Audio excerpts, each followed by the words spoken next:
Olá, pessoal! Estamos aqui na Carreta Agro pelo Brasil, a carreta da CNA, diretamente da Expo Grande, com mais um episódio. Hoje estamos aqui com os nossos convidados, Clóvis Tolentino, vice-presidente do Comitê do Fogo, e o nosso presidente do Comitê do Fogo, tenente-coronel Leonardo Congro. E hoje a gente veio falar sobre a prevenção e combate a incêndios florestais, principalmente no nosso Pantanal. E eu começo perguntando para vocês, qual que é o papel do Comitê do Fogo aqui para Mato Grosso do Sul, que acabou já virando referência, né? Bom dia, obrigado Laura pelo convite. É muita satisfação estar aqui ao lado do Clóvis. A gente já vem militando essa questão desde 2022 e nós temos como diretriz o decreto estadual que foi instituído em 2021, que trata do Plano Estadual de Manejo Integrado do Fogo. É um decreto que foi inovador, é o primeiro do país nessa temática, que regulamentou o uso do fogo. Porque se nós olharmos, igual você mencionou, o Pantanal, ele tem uma dependência, o bioma, pelo uso do fogo. Portanto, se manejarmos adequadamente o fogo, e isso a gente tem que laurear os produtores rurais, as comunidades tradicionais, que sabem já desse processo há milhares de anos, há centenas de anos, e conseguem fazer isso com muita propriedade. Tanto que o Pantanal, no seu cenário de 97% sendo propriedades rurais, é considerado o segundo ou o primeiro bioma mais preservado do mundo. Então, o decreto vem no sentido de reconhecer essas boas práticas, né, mas sem deixar de ter atenção de que esse fogo bom, ele não pode se tornar um incêndio florestal, que daí a gente já começa a ter problemas realmente com problemas com as comunidades, com a produção e com com a própria conservação do bioma. Então, é um ponto médio aí e é uma satisfação a gente poder estar tratando dessa temática hoje aqui com vocês. E o senhor falou de 97%, né, de propriedades rurais privadas, né, e sendo que 85%, né, Clóvis, é uma vegetação nativa preservada, né? Importante salientar que a pecuária que existe há quase 300 anos no Pantanal é uma pecuária sustentável, né? Sim, a presença do homem no Pantanal, ela já tem quase 3 séculos de existência. Muita da atividade pecuária é desenvolvida em pastagens nativas, né, utilizando os próprios capins, né, que estão presentes no Pantanal, né. E aí cabe também mais 2 observações, né. O Congro falou bastante da questão do Comitê do Fogo, e principalmente a partir do decreto, né, o Comitê do Fogo, ele já existia antes do decreto, ele tinha um pouco mais no foco de incêndios voltados para a área florestal. E a partir do momento que a gente percebe o Pantanal também dentro dessas circunstâncias, né, de fragilidade, em função de fogo não controlado, né, o comitê também se volta também as suas atenções de uma forma até mais intensa agora para o Pantanal, no sentido também de quê? De dar um suporte tanto para o bioma, né, como também para aquelas comunidades que vivem no Pantanal, né? É o produtor, é o ribeirinho, né, o coletor de isca, são pequenas comunidades. E como bem dito, né, o fogo, ele existe nesse bioma há muitos anos, né. Sim. Há estudos, né, da É Universidade uma Federal de Mato característica, Grosso né, do do Sul, bioma. e isso, de que até antes da existência do homem, né, você tem dados arqueológicos da presença do fogo no Pantanal e que isso acaba, fazendo que houvesse uma seleção também de espécies vegetais, né, que pudessem, conviver e até depender do fogo, né. E aí, talvez, a quem olha externamente pode até parecer contraditório, né, mas então como que o fogo pode ser bom no Pantanal se a gente ouviu principalmente em 2020, né. E aí surge o Plano Estadual de Manejo Integrado do Fogo. É como usar o fogo de uma forma benéfica para o bioma, né. E e o Pantanal, né, ele tem as suas peculiaridades como já foi dito, né. E entra nesse plano integrado a questão da queima controlada. Explica um pouco melhor para gente. Então, hoje, a gente, pensando no Mato Grosso do Sul, como ele fez esse resgate da questão de florestas plantadas. Antigamente, a lógica sempre foi do fogo zero, né? Era importante não ter fogo. Aham. E aí, para florestas plantadas, isso realmente faz muito sentido aqui em Mato Grosso do Sul, para ser para a área que é do agro também, que é a área da costa leste aqui do estado, que não está no bioma do Pantanal, está no Cerrado, mas se percebeu que isso se manteve. Isso foi, inclusive, tema e pactuado em sede de comitê com o setor produtivo e assim as campanhas caminham de maneira geograficamente separadas. Então, na costa leste, em área de florestas plantadas, se pauta fogo zero. Enquanto nas áreas de Pantanal e Cerrado, que não tem floresta plantada, e também Mata Atlântica, é pensado uma forma aonde se usa o fogo para controle de biomassa. Só que esse fogo ele é usado no momento certo.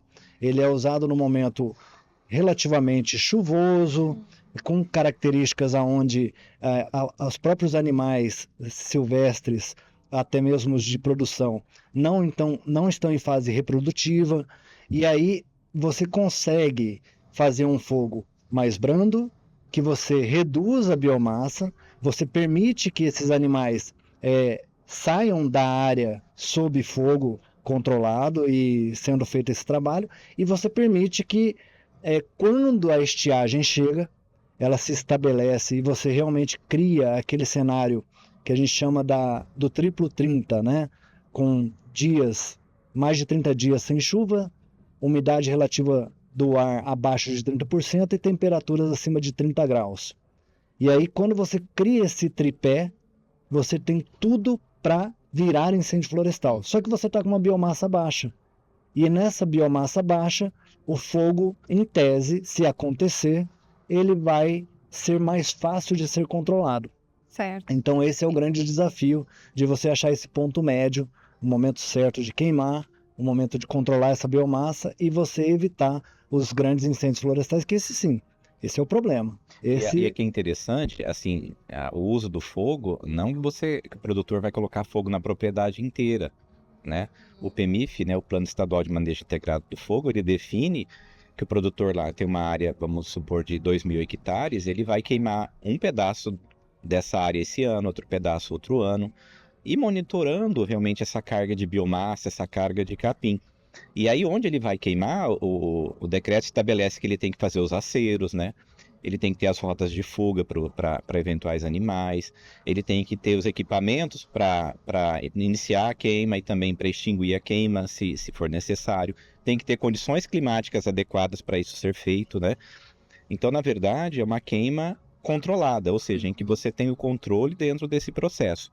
E de maneira que previne que os incêndios, né, se alastrem, né, como foi, que até o Clóvis falou, em 2020 foi uma catástrofe, né, ali no Pantanal, e a partir de 2020, né, que a gente estava até conversando com o tenente, que a partir de 2020 foi feita uma mobilização e muito aprendizado, né, para a gente chegar a esse contexto integrado entre as instituições e de maneira muito organizada, que hoje é referência no Brasil e até mundialmente, né? Hoje o que a gente percebe? O desafio do incêndio florestal ele ainda persiste com uma necessidade de uma estrutura de resposta muito robusta.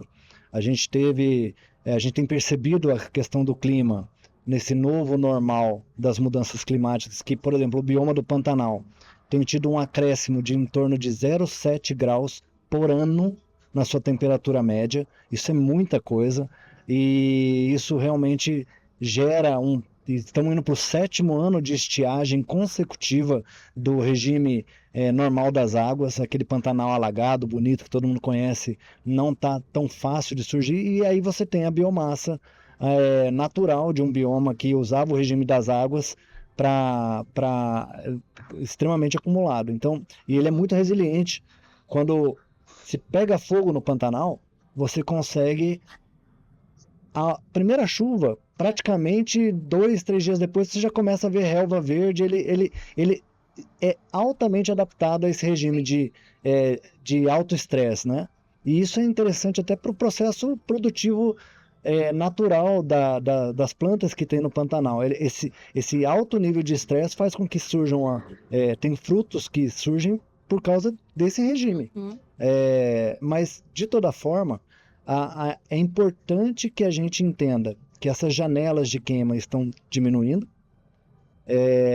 o tempo de estiagem estão aumentando e o manejar do fogo no tempo certo precisa ser bem trabalhado. Quando ele menciona no decreto dos planos de manejo integrado do fogo, eu queria ressaltar uma política pública que tem dado muito certo aqui em Mato Grosso do Sul, em conjunto com a FamaSul, que são os pagamentos por serviços ambientais. Como todo bioma, você precisa ter um X de área preservada como reserva legal. No Pantanal, essa área é inclusive superior à do Cerrado. Dependendo do lugar, é 40% até 60%. Mas o Estado reconhece essa boa mão do produtor, que, como já foi dito, né, preserva há mais de centenas de anos o bioma, e o excedente florestal que ele tiver, o Estado vai capitalizar. É como se você dar um valor para aquela floresta em pé. E esse valor permite com que o próprio produtor tenha uma condição melhor de fazer ações de conservação, manejando a biomassa no tempo certo, usando e regularizando. Inclusive, já é do aprendizado dos planos de manejo integrado que foram instituídos em 2023, estão em fase agora de revisão, e agora em 25 era cobrada uma taxa. Essa taxa deve ficar a valores mais módicos, e para que realmente você consiga replicar essa ação de queima controlada, queima prescrita, né, no bioma pelo próprio produtor. Então a gente acredita que a gente vai ter uma boa sinergia aí nos próximos anos de redução da severidade dos incêndios florestais, né? Agora, Clóvis, como o tenente acaba de citar, né, o produtor rural, muitas vezes é o produtor rural que está ali na linha de frente, é o primeiro a chegar ali no foco de incêndio, é o primeiro, muitas vezes, a combater, a chamar ajuda. Qual que é o papel do produtor rural e também os prejuízos que acabam tendo, né, quando o incêndio se alastra em grandes proporções? Qual que é o papel do produtor rural nisso? A gente tem que entender que quando a gente fala de Pantanal, né, tanto no Mato Grosso como no Mato Grosso do Sul, a gente está se referindo a uma região bastante remota. A gente não tem estradas, a gente tem caminhos, né, mas a gente não tem estradas dentro do Pantanal, não tem rede de eletricidade, não tem rede de telefonia. Quando é um produtor um pouco mais estruturado, tem alguma internet via satélite. Então a gente está falando de uma região que é de difícil comunicação e difícil acesso. Agora tente imaginar essa região sem ninguém lá dentro, né? Imagina que a gente tem um foco de incêndio causado, por exemplo, por um raio, né? Se não houvesse ninguém lá, esse foco de incêndio ele poderia se alastrar até o dia que alguém percebesse. Então a presença do homem, né, já completando quase 300 anos na história do Pantanal, com a criação de gado, principalmente usando as pastagens nativas, ela faz com que haja a atividade humana, e essa atividade humana, ela é responsável também por conservar esse bioma, conviver com esse bioma, né? Utilizando as pastagens nativas, utilizando o gado. E é essa presença humana nas propriedades rurais e também em outras comunidades que é quem faz o alerta, é quem faz o primeiro combate quando você tem algum foco, né? É quem pode acionar as forças de segurança, né? Ou por rádio amador, e agora o Senar de Mato Grosso do Sul está levando antenas também de internet para várias comunidades e várias propriedades para aumentar essa rede de cobertura, de modo que o produtor ele acaba convivendo com o bioma, e ele é também um dos braços tanto para comunicar as forças de segurança, como em situação de incêndios em situações rasteiras, como o Tenente Coronel Congro citou, de uma pastagem rasteira que já sofreu manejo do fogo, com os equipamentos como abafador, né, usando as técnicas adequadas, ele até consegue extinguir, né? Bem como consegue acionar as forças de segurança, né? Inclusive o Senar, né, em parceria aí com o Comitê do Fogo, outras instituições, eles capacitam, né, produtores rurais, comunidade ribeirinha a serem brigadistas, né? Porque nada mais contraditório. Eles vivem nessa região, eles conhecem a vegetação nativa, né? Então eles também ajudam nesse combate, né? São feitos cursos de capacitação, como que é realizado? Eu, assim, fico muito contente com a tua pergunta, porque o incêndio florestal, depois que ele está deflagrado e virou realmente um problema, ele gera um esforço de guerra. É literalmente um esforço de guerra. E aí você tem que trabalhar em rede, trabalhar de maneira sistêmica e trabalhar integrando os esforços coletivos. Então, seria mais ou menos assim. Quando você tem o processo ainda de uma ação preventiva ou de uma preparação, é nesse momento que a gente está numa temperatura tranquila e consegue conversar sobre essa questão com os vários atores. O produtor rural vem se preparando, vem adquirindo mais equipamentos de proteção às suas equipes, também materiais para prevenção e combate a incêndio, e ele fica mais alerta. E quando a gente cria essa rede de brigadistas, vamos pensar que os bombeiros são a equipe de retaguarda com um peso maior que chega para realmente tentar resolver. Uhum. Só que até você colocar essa equipe a campo, e a gente já avançou muito nesse ponto, o Estado adotou a política das bases avançadas, porque até você chegar com as equipes no Pantanal demorava 2 dias para você montar a logística. Sim. Hoje a gente já tem em torno de 13 a 17 bases que são montadas estrategicamente pelo bioma, que é enorme, e já a gente começa a perceber que só a presença do bombeiro ali no local, já estabelecido, convivendo com aquela área de fazendas e comunidades ribeirinhas, a incidência de fogo naquela área diminui.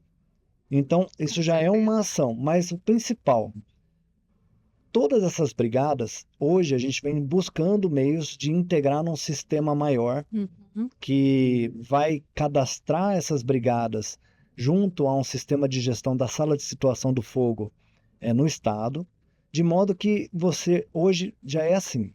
Se um produtor rural, mesmo que ele não esteja na fazenda, o monitoramento satelital da sala de situação percebe um foco de incêndio na coordenada da fazenda X, Uhum. ele vai ligar pelo CAR para o proprietário e falar, ó, tem um fogo na sua fazenda.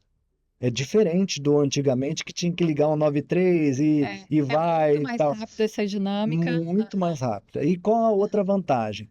A gente está caminhando para um outro momento que não é só o produtor. A gente vai ter uma rede de brigadistas a campo e que conhecem o terreno, como você bem colocou, e que vão dar uma informação muito mais qualificada, porque a cultura de prevenção e de segurança contra incêndio já vai estar melhor estruturada. Então vai ser uma conversa mais qualificada ainda e vamos dessa forma entender que talvez o incêndio florestal, que é o problema e não o fogo bom, ele cada vez mais vai reduzindo ao longo do tempo.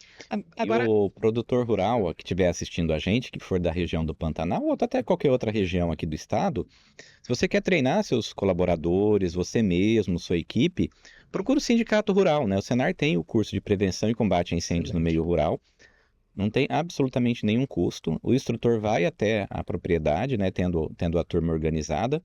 Então, você que está assistindo a gente, se você está em outro estado também, procure o Senar, procure o sindicato rural do seu município. e essa é a hora, né, Clóvis? É a hora de estar preparado para quando as condições climáticas se agravarem e esse fogo começar a se alastrar, a equipe está preparada, capacitada, né? E assim, falando de condições climáticas, a gente sabe que para esse ano, até o governo do estado já falou, que pode ser bem parecida com 2024 ou até pior.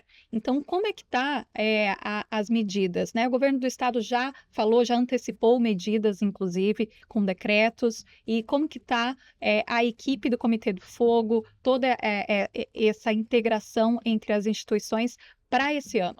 Bom, o Comitê do Fogo é um local de ausculta e diálogo técnico sobre essa questão, então envolve governo, terceiro setor e setor produtivo, né, e a sociedade civil organizada em geral. E o que a gente já tem bem colocado por você? Todas essas ações que o governo do estado fez, o decreto de emergência que já está em vigor, a orientação à população de que realmente a crise hídrica de 2025 sinaliza para ser pior que a de 2024 e mais a integração com o governo federal. Eu queria destacar esse aspecto porque são 2 acionamentos imprescindíveis para esse enlace dar certo. Nós estamos solicitando, governo do estado, uma portaria junto ao Ministério da Defesa para que o Exército e as Forças Armadas entrem com apoio logístico desse aporte para que as equipes estaduais, até mesmo federais, possam chegar nos locais de difícil acesso do Pantanal. E por que a gente fala tanto do Pantanal? Porque hoje o Pantanal representa, para Mato Grosso do Sul, quase 80% da demanda de fogo de incêndio florestal do estado. E é um bioma menor, é o segundo, né, aqui do estado, mas em termos territoriais ele ainda é um desafio enorme porque ele é bastante selvagem. Então não se coloca uma equipe, eu vou lá e combatir igual é no Cerrado, que às vezes você tem a estrada vicinal, o acesso da fazenda, os talhões bem definidos. Lá não, lá é selvagem. Então esse desafio dessa portaria é bastante importante. E trago ainda uma novidade que foi solicitada. O Ministério da Justiça e Segurança Pública instituiu um programa chamado RESPAD, que é Resposta Pronta a Desastres. Ele meio que o governo federal ajuda a custear a mobilização de bombeiros dos estados da federação, porque onde os corpos de bombeiros estão assentados são nos estados, e aí cada estado pode mobilizar especialistas de combate a incêndio florestal, mobilizados pelo governo federal para apoiar as equipes aqui de Mato Grosso do Sul. Uma força-tarefa mesmo, força-tarefa de especialistas. Então, isso também dá uma resposta bastante qualificada, mas sempre entendendo que o produtor que está lá na ponta, nós entendemos como habitante local. Ele é, se não o mais importante, ele é o principal agente que vai garantir o sucesso das operações. Porque, por mais que a gente tenha o conhecimento e a técnica para as ações no terreno, ele é que vai saber de onde o fogo sempre entrou, qual que é a área que sempre está sendo afetada, qual a melhor forma de alcançar ela. Ele já tem suor e lágrima ali, tem um umbigo na terra, né, como diriam os antigos, né? Então, a gente tem que ouvir essa pessoa para garantir as ações e a acolhida, né, para que tudo aconteça da melhor forma. Certo. Então, a gente conversou aqui com o Tenente-Coronel do Corpo de Bombeiros, Leonardo Combro, e Clóvis Tolentino, consultor técnico do Senar MS, também vice-presidente do Comitê do Fogo. E a gente continua aqui com as nossas gravações pela carreta Agro pelo Brasil, aqui direto da Expo Grande. Até a próxima.